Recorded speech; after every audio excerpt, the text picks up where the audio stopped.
Hey guys, AuspiciousAussie here, and welcome to episode 73 of my New York City Wrestling series for TEW 2016. So this is Halloween in Harlem. We got a couple of debuts tonight, and sort of a new storyline brewing as far as the company goes. And we're going to have the introduction of a new stable tonight as well. Probably one that you wouldn't really. Let's just say it's a guy that's often overlooked by me, and I've decided to put a little bit of faith in him. He hasn't really done too much in the company, and you guys will find out exactly what's going on as far as the stable goes. And of course, I'll show you the stable after the show's finished. All right, so let's run the show.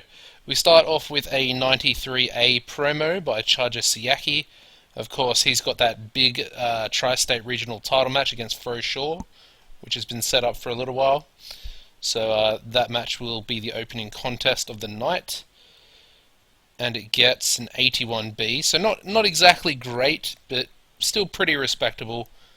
And I guess it's an interesting one. And yeah, in an exceptional match, Charger Siaki defeated Frosin in 20 minutes and 1 second by pinfall with a crash test, following interference from Marsh Stranger. Charger Siaki makes defense number 5 of his NYCW Tri-State Regional title. We get the lack of psychology, which is unfortunate. They both have pretty good psychology. Once again, that kind of it puts me off a little bit because they do have good psychology. It's only a 20-minute match. You know, I mean, it is called, but it's slow built as well, which I suppose probably further hampers the psychology that's on display in the match. But yeah, Marsh Stranger, he is the new leader of this stable that I've created, and yeah, he's got a well, I won't spoil too much, but we've got some debuts coming later. Yeah, anyway, pretty good match. Happy with that. Gives Charger Siaki another defense for his Tri-State Regional title, and Frosin, who's a main eventer. It's a pretty big win for Charger. And of course, I think Fro. Oh, actually, Charger might have beaten Fro in the King of New York. I can't remember. It was a couple of episodes ago. I think he did actually. Yeah, because I think it was Charger versus Akina in the final.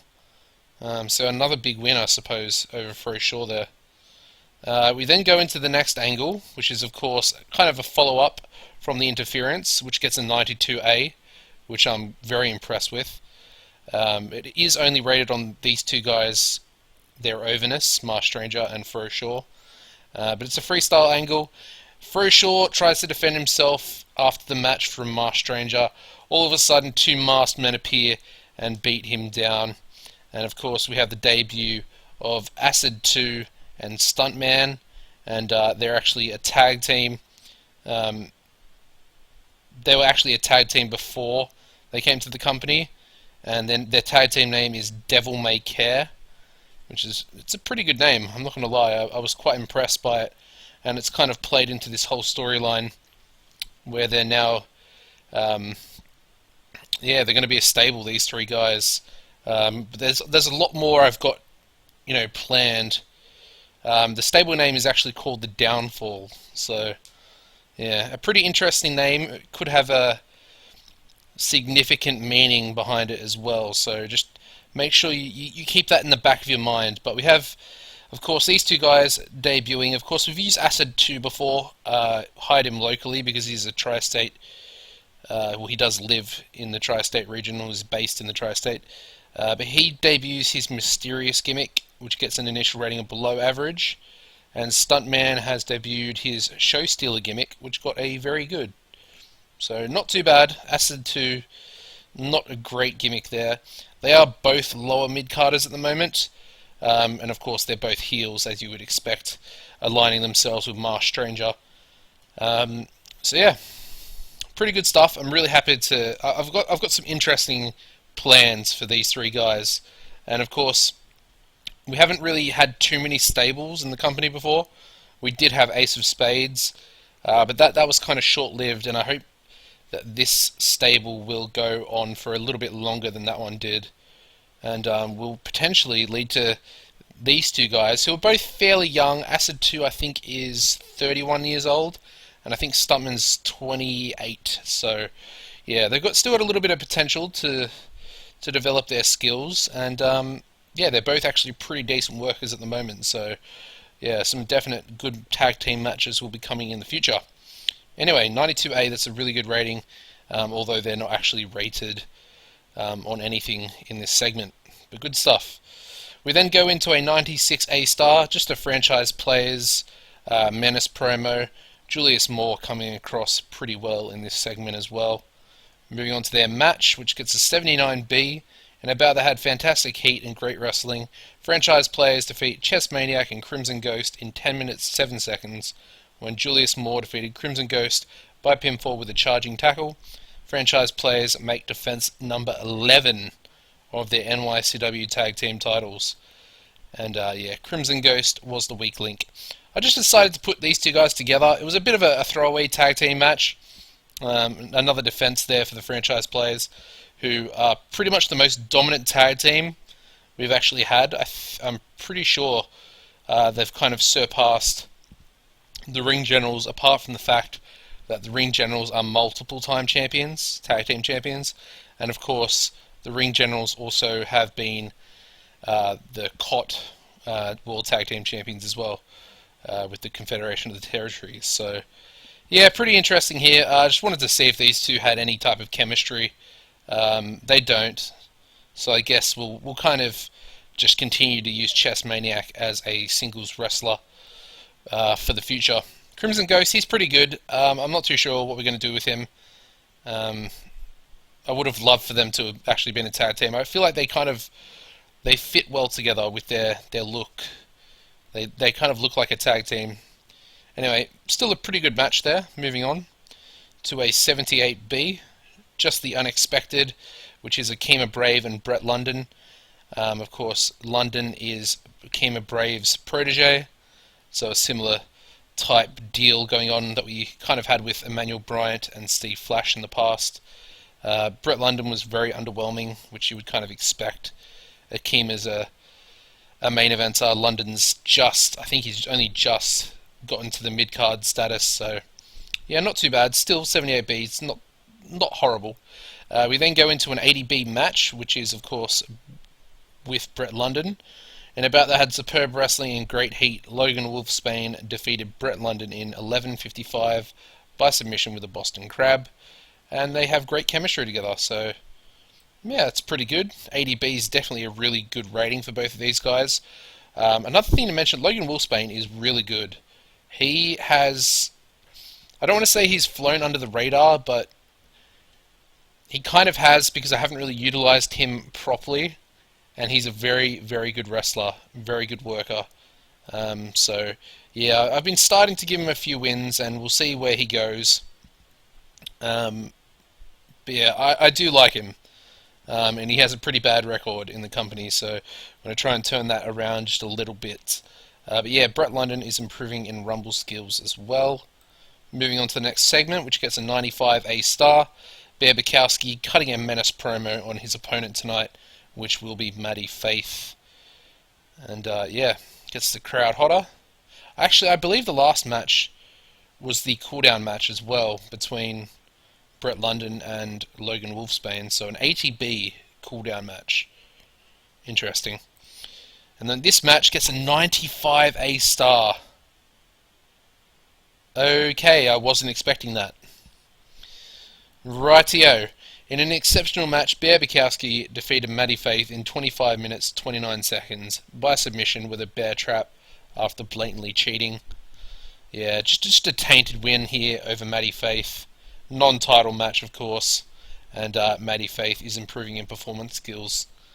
But yeah, it got a 95A star. I was not expecting that. I should have made this the main event. I do have higher expectations for the main event as well, so I'll just say that.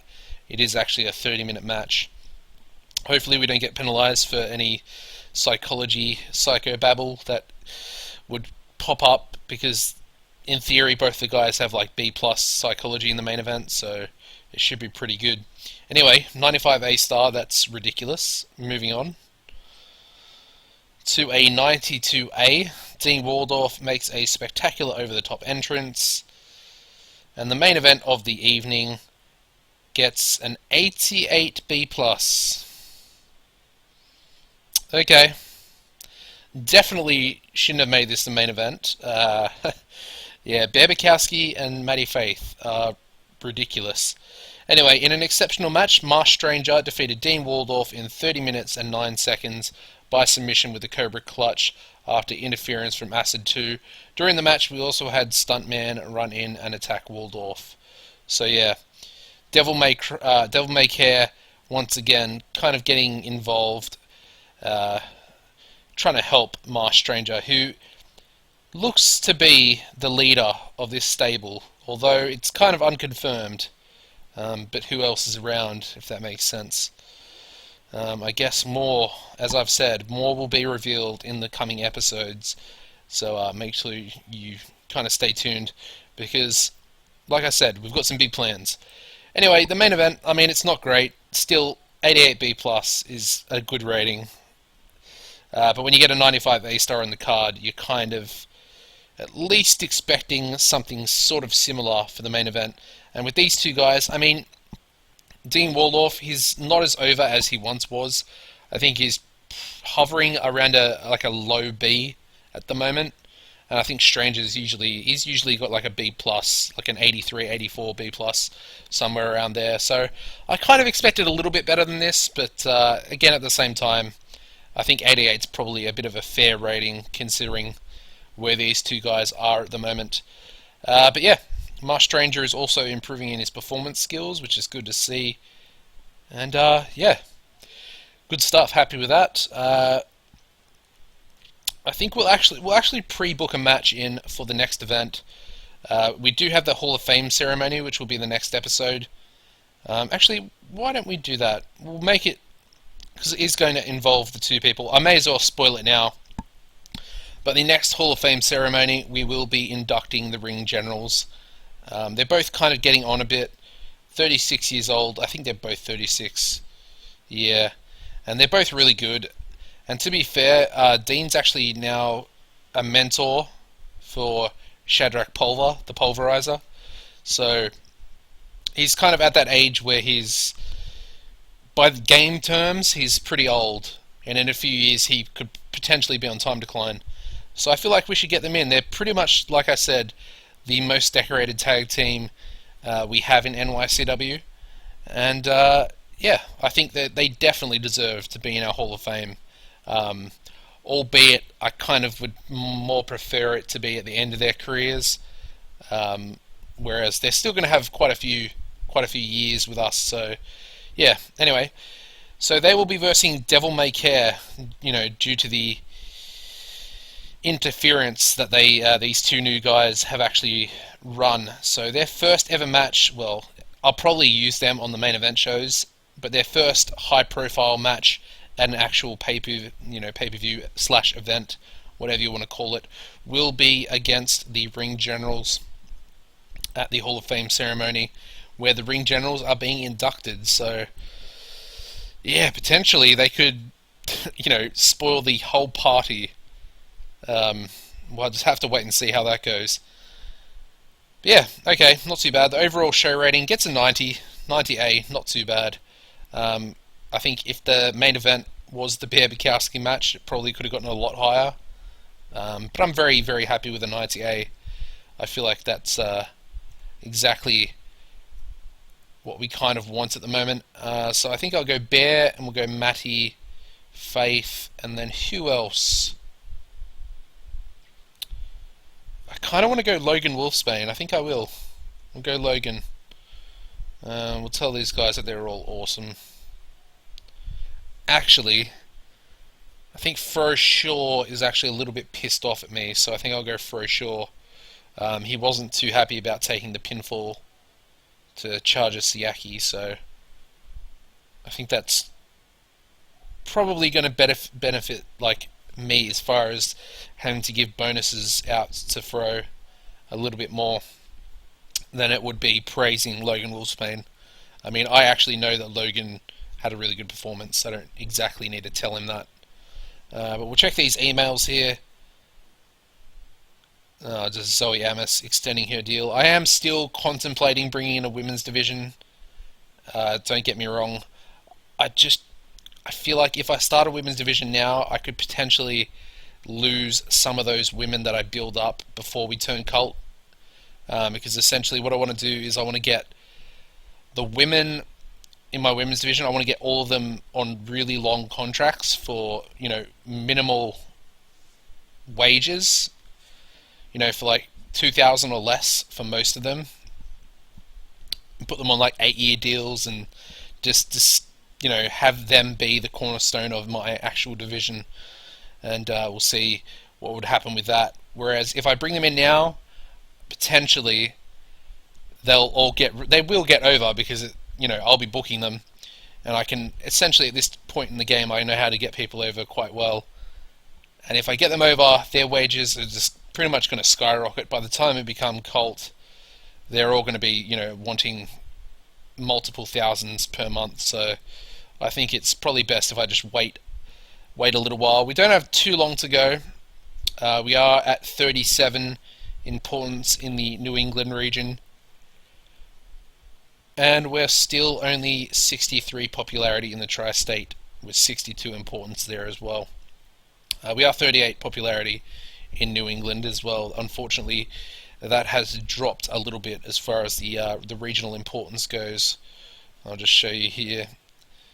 They're both actually the two highest, the tri-state and New England. They're both at 98%. But of course, New England was at 100% for a little while, or for quite a while actually, in the game. Anyway, so we got a few people here. We got Hammer Hadley, who's going to, he's going to be fighting in another MMA fight, or he's going to train in 52 days. I don't like that. It really pisses me off, but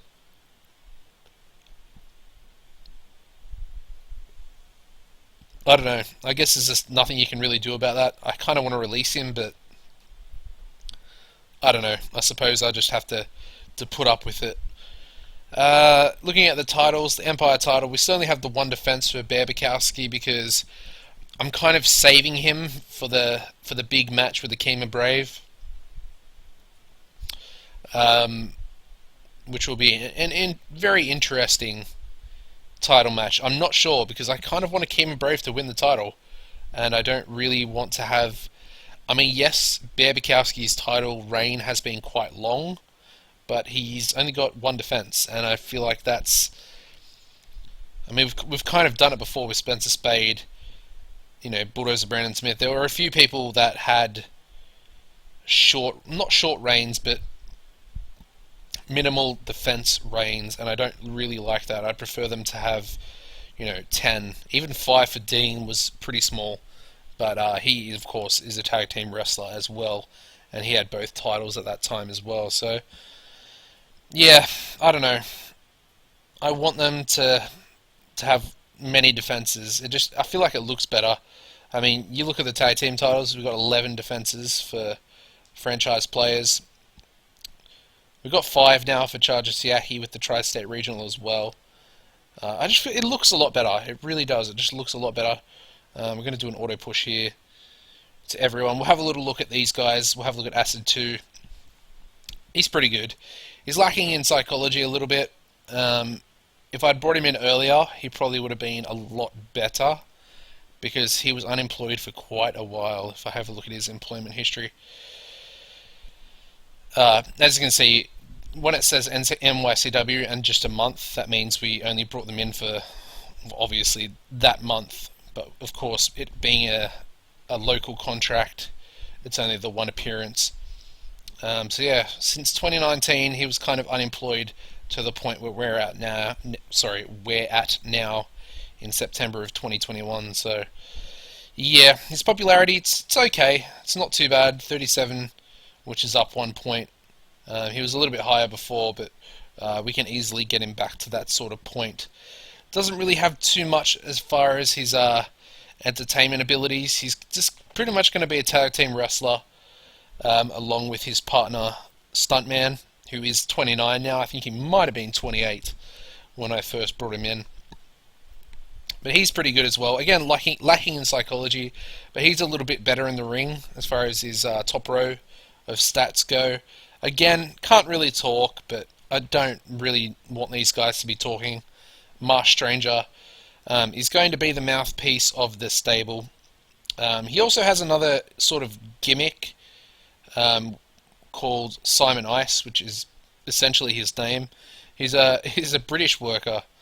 Yeah, and apparently he's a new breed of UK wrestler, mixing in a European style technical ability with high flying daredevil style. So that's pretty cool. I think they were both together in PSW. Yeah, they were, and they kind of got released at the same time. Maybe that's because PSW doesn't exist anymore. I'm not sure. I should probably check. But he does actually have a little bit better popularity, as you can see, with a 40D minus in the tri-state. So that's pretty cool. Not too bad. Yeah. As far as their actual tag team, they do have quite a bit of experience together. A 38D minus, and they were the PSW tag team champions for, what's that? It's about 7 months. Yeah. So they did have a pretty decent title reign together, and I think they should hopefully be pretty good for us as well.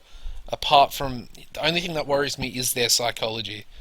But again, I mean, if you look at the other teams we have the franchise players who both have really bad psychology as well, and yet they both still put on really good matches. So yeah, it's not too bad. I mean, they're obviously a lot easier to get over because they do have that menace that allows them to put on really good promos together, which is good, which the other guys, Devil May Care, don't actually have. Another thing to mention, yeah, Akina Brave and Frosin have excellent chemistry when tag teaming together. So I've decided to put them as a tag team together, and they will be called Counterpunch. I mean, don't really expect these guys to tag too much together.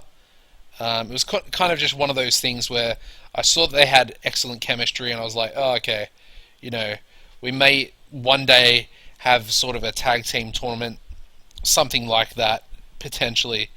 And it's just an idea of another team that we could have potentially. So yeah, the unexpected would probably be a more common tag team because of the whole protege mentor type deal.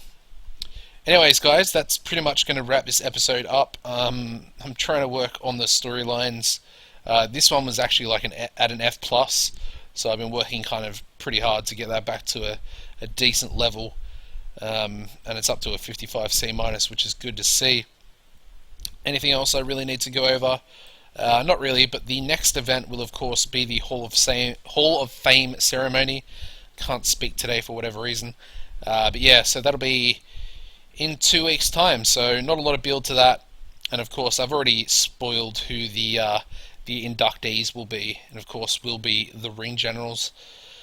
So yeah, hope you guys join me for that episode. It will be a pretty good one. I always like, kind of inducting, people into the Hall of Fame, and I think having an actual show where these guys can perform. I mean, if the guys are too old and they've already retired, I'll still, kind of incorporate them into the show, whether it be angles or, whatever. But that'll be pretty sweet. Anyway, looking forward to it. Thank you for watching. If you enjoyed the episode, don't forget to drop a like. Subscribe if you are not subscribed to me for whatever reason already. And apart from that, guys, take it easy, and I'll see you next time. Goodbye.